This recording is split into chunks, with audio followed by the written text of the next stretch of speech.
Hey everyone! Welcome back to Story Hive. Don't forget to hit that subscribe button and ring the bell so you never miss an update. Let's jump into today's story. I raised my nephew as my own son because my sister didn't want him. Now, her daughter is jealous of her brother because they're very poor. When I was 18 and my sister was 22, she became pregnant with my nephew Luke. My sister and her then boyfriend, now her husband, didn't show any interest in Luke when he was born, so I took on the role of caring for him. I enlisted the help of my grandmother, who was a tremendous support and an angel. She watched over him while I was in my last year of high school in exchange for me cleaning and cooking for her on the weekends. My parents weren't much help either. They would give me about $100 a month for Luke, and if you have a kid, then you know that's not much. So my grandmother and I were the only ones taking care of him. A year after I graduated from high school, I was kicked out with my nephew because my parents' sister and her husband didn't want to deal with us anymore. My sister said she wished she had never given birth to him. I immediately went to my grandmother and we visited a family law attorney. I obtained custody of Luke, and my sister and her husband signed their rights over to me. From then on, I will be calling Luke my son instead of my nephew. I lived with my grandmother while I attended community college and worked part-time. She looked after my son. It was a lot of work, especially when my grandmother passed away when Luke was 6. In her will, my grandmother left 90 of her things to me. This event prompted my parents and sister to reach out to me under false pretenses to reconnect and meet my son. However, the reunion didn't last long, and I made it clear to them that they could either behave appropriately or never see us again. My dad chose to genuinely reconnect with my son and me, and now we're close. On the other hand, my mom and I don't talk much, but she treats Luke kindly. When Luke was 8, both my sister and I became pregnant. That's when my sister decided she wanted my son back and started telling him that my husband and I wouldn't love him anymore once my, in her words, actual son arrived. For context, my husband met Luke when he was 5. My husband treats Luke like his own, and we got married when my son was 7. We adopted him when he was 9 with his permission. We discovered that my sister was spreading these hurtful ideas when Luke broke down crying one day, expressing fear that we would abandon him once his younger brother was born. He explained what my sister and her husband had been saying, and we reassured him that it would never happen. Luke knows he's not my biological son, but he is undoubtedly my son. After that, I cut contact with my sister and her husband again and pursued family and individual therapy for my son. When I finally gave birth to his younger brother, I made it clear to Luke. About 2 years later, when my sister reached out, I decided to go low contact with her with the approval of my son and husband. My husband and I live comfortably, while my sister and her husband sometimes struggle financially. My kids engage in extracurricular activities, receive the presents they desire, and go on a big family trip every summer. Meanwhile, my sister and her husband can't afford much. When my niece was around 9, my sister began making comments about how I needed to pay for this or that for my niece. I told her it wasn't my responsibility, although I gave my niece gift. Now my second son is turning 17, and my husband and I were discussing getting him an affordable starter car, just as we did for Luke when he turned 17. Simultaneously, my niece is also turning 17. Apparently, my sister told her she would get her a car, however. My sister can't afford to buy one. I refused, explaining that I hadn't promised her a car, and it's not my responsibility to provide one. My sister got upset and didn't talk to me for a while after that. When my son's 17th birthday arrived, we surprised him with a car. A couple of days later, my niece called me screaming and crying, asking why I hate her and why I can't treat her the same as her brother.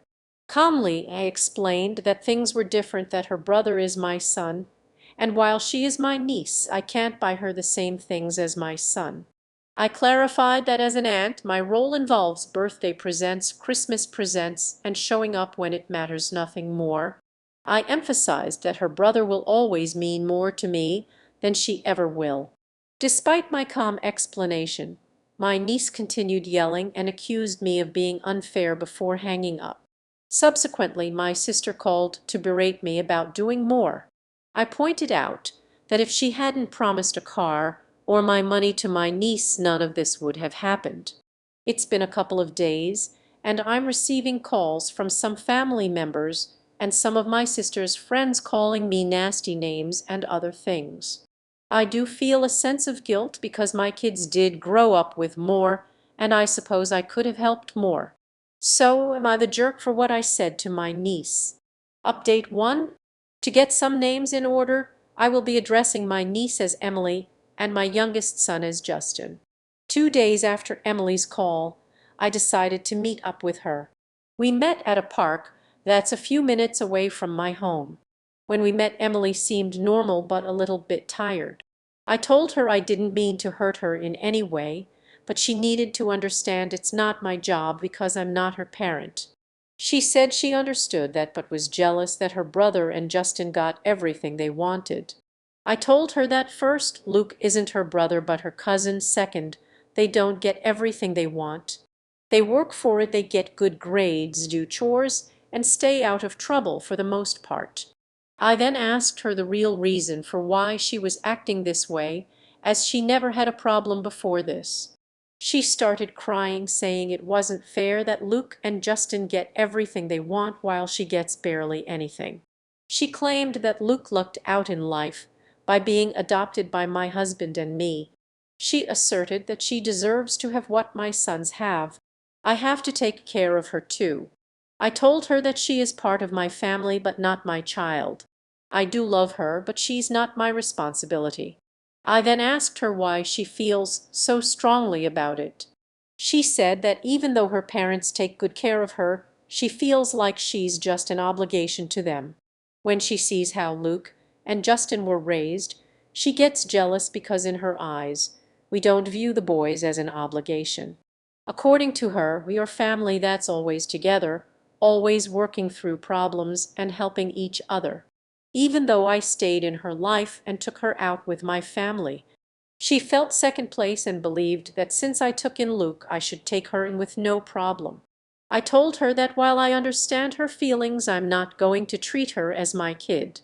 I didn't raise her, but I do love her. It's her parents' job to get her a car or help her get one. She got more upset, saying that I clearly don't care about her, and she left. I texted her saying that I do care for her, but I'm not her mom, and it's not my job. After I got home, my husband and I talked, and we decided to call my sister. I told her that my family and I are going full no contact. My sister then asked about how I'm going to get in contact with Emily. I told her Emily is almost an adult. She can contact me if she wants. She then asked if I was going to get Emily a car. I said no and told her that it's her job. She's her mother and needs to act like it. Emily needs her to be a mom. I hung up the phone, blocked, and deleted her number. The next day, I got a call from my mom. She believes I should give Emily some money for a car if I won't give her one. I told her I wasn't going to do that and hung up because all it's going to do is cause a fight. I then called Dad and explained everything, and he thinks I'm right. Later, my dad called asking if he could come over on Wednesday. When he showed up, he was visibly upset. Mom gave a big chunk of money out of my parents' retirement fund to my sister. This caused my parents to have a huge fight, which led my dad to pack a suitcase and stay in a motel for a bit. Now I'm no contact with my sister and mom, and I'll be going low contact with my niece for now. Update 2. About a week after the post, I decided to talk to Emily, and we agreed to meet at my home. I asked everyone not to be home because I wanted her and me to talk privately. When she showed up, she didn't really want to look at me. I asked her if I could give her a hug. She nodded her head. The minute I hugged her, she cried. She said she was sorry for how she acted, and I told her she didn't need to apologize. I asked her about how her parents treat her again to understand more about what's going on. She told me that her dad treats her well and tries to spend time with her, but he's busy because he works 2 jobs. While my sister is home more, she usually just keeps to herself and doesn't really like to be bugged. I then asked her if she feels like she's been neglected. She said no, just sometimes they don't have family time that much because her parents argue a lot, especially about money. Sometimes her mom does make her feel like an obligation, but she knows that they do love her. I brought up her referring to Luke as her brother and asked if she truly felt that way about him. She explained that she sees him as a cousin but thought that if she played the brother card, I might feel inclined to help her. So I asked her if she knew how I ended up adopting Luke, and she confirmed that she knew and that her dad had explained what happened. Apparently, my sister sugarcoated it, whereas her dad told her the blunt truth. I then asked her if she would like to spend a fun day out with me on Saturdays. She got excited and expressed that she would really like that. So that weekend we visited a restaurant she had been wanting to try, had a good time, and then went to a bookstore because she loves to read. I bought her a couple of books that she wanted. When Emily and I were supposed to have our second weekend out, I had to cancel because Justin ended up in the hospital while at football practice.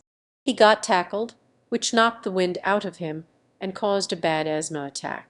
This happened on a Friday and Justin stayed at the hospital until Sunday. Emily and I were supposed to go out on Saturday, and that morning I called her and told her I had to cancel.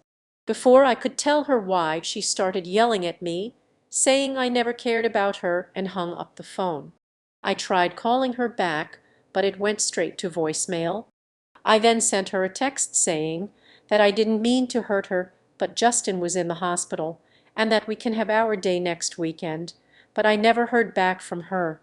2 days ago my family and I were out for a family night when my neighbors called saying that they called the cops because someone was vandalizing one of our cars. When we got home, the cops were there, and it was Justin's car. The car had scratches, little dents, paint damage, and there were 2 broken windows. My husband and I checked our security footage, and you could clearly see Emily and someone else vandalizing the car. My husband gave the video copy to the police, and Emily and her friend got arrested. The next morning, my sister and mom came to my house screaming that I was ruining my niece's life, and if I loved her, I would drop the charges. My husband is adamant that we don't drop the charges, and Justin and Luke agree with him. So that's where we stand now. Update 3. A week or so after the incident with Emily, I decided to reach out to her again. We agreed to meet at my house for a private conversation. I asked everyone in the family to give us space so we could talk without distractions. When she arrived, Emily seemed a bit withdrawn but agreed to a hug, which she needed badly. She ended up crying and apologized for her earlier behavior. I reassured her that she didn't need to apologize and that I wanted to understand what was really going on. Emily shared that while her dad does his best to spend time with her despite working 2 jobs, her mom mostly keeps to herself and doesn't engage much with the family. Emily admitted that while she doesn't feel neglected, there's often tension at home, particularly about money. Sometimes she feels like an obligation to her mom, which makes her jealous when she sees how much more involved I am with my kids. She clarified that she sees Luke as her cousin, not her brother, but thought playing the brother card might make me more inclined to help her. I asked if she knew how I came to adopt Luke, and she confirmed that her dad had told her the full honest story, whereas my sister had sugarcoated it. I offered her a chance to spend a fun day with me, and we planned to go out that Saturday. We had a great time, eating at a restaurant she wanted to try and then visiting a bookstore where I bought her a few books she'd been eyeing. However, things took a turn when Justin ended up in the hospital with a severe asthma attack after a football practice. We had to cancel our next outing, and when I called Emily to explain, she didn't take it well. She yelled at me, accusing me of not caring about her, and hung up before I could fully explain. I tried reaching out again, but she wouldn't answer, and she didn't respond to my text explaining the situation. A couple of days later, while my family and I were out for a night, my neighbors called to let us know that Justin's car was being vandalized. When we got home, the police were already there. The car had scratches, dents, paint damage, and broken windows. The security footage clearly showed Emily and a friend vandalizing the car. My husband gave the footage to the police, and Emily and her friend were arrested. The next morning, my sister and mom came over furious, accusing me of ruining Emily's life and insisting that I drop the charges. My husband is adamant that we should not drop them, and Justin and Luke agree with him. So for now, I'm maintaining no contact with my sister and mom, and I'm keeping things low-key with Emily. Update 4. About a week after Emily's arrest, I decided to give her another chance to talk. We met at my house again, and this time I made sure everyone was out so we could have a private conversation. When Emily arrived, she seemed a bit distant, but agreed to a hug, which she needed more than I realized. She ended up breaking down and apologizing for how she acted before. I told her she didn't need to apologize and that I really wanted to understand what was going on with her. Emily explained that while her dad does his best to be involved despite working 2 jobs, her mom tends to stay detached and keeps to herself. She said that although she doesn't feel neglected, there's a lot of arguing at home, particularly about money. Sometimes she feels like an obligation to her mom, which makes her envious of the attention and support my kids get. She admitted that she sees Luke as her cousin, not her brother, but thought that pretending they were closer might make me more likely to help her. I asked if she knew how Luke came to live with us, and she said she was aware of the real story from her dad. I suggested we spend a fun day together on a Saturday, and she was excited about it. That weekend, we went to a restaurant she'd been wanting to try, had a great time, and then went to a bookstore where I bought her a few books she wanted. However, we had to cancel our second outing because Justin ended up in the hospital after a football practice. He had a severe asthma attack, and we spent the weekend at the hospital. I called Emily that morning to explain, but before I could finish, she started yelling at me and hung up. I tried calling back and sent a text explaining the situation, but she didn't respond. A couple of days later, while my family and I were out for a night, my neighbors called to say someone was vandalizing Justin's car. When we got home, the police were already there. The car had scratches, dents, paint damage, and 2 broken windows. The security footage showed Emily and a friend clearly vandalizing the car. My husband handed over the footage to the police, and Emily and her friend were arrested. The next morning, my sister and mom came over angry and demanding that I drop the charges. They claimed I was ruining Emily's life and said if I truly cared about her, I would let it go. My husband and the kids are all adamant that we shouldn't drop the charges. As of now, I'm staying no contact with my sister and mom, and I'm keeping things minimal with Emily. Thanks for tuning in to today's Reddit story. If you enjoyed it, please give this video a thumbs up and share it with your friends. And if you haven't already, make sure to hit that subscribe button and ring the bell so you never miss out on more amazing stories. See you next time.